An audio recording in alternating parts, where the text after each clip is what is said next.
कुठल्या कुठल्या गाड्या लावल्या पार्किंगला तू? दोन आहे. नाव काय तुझ्या गाड्यांची? नाव काय तुझ्या गाड्यांचं?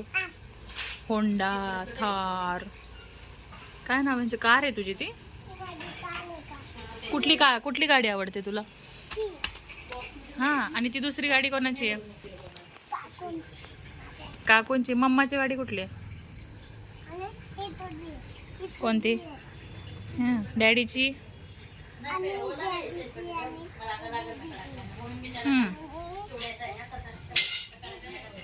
आणि आजी बाबांची? मग काकूंची गाडी दे ना आजी बाबांना. काकूंची गाडी दे ना आजी बाबांना. दे ना. कोणाला देतो? मला का? हा, तुला गाडीवर बसून जा ना. कुठे बस? किती लांब जायला लागते तुला? कुठे बसू कृष्णा?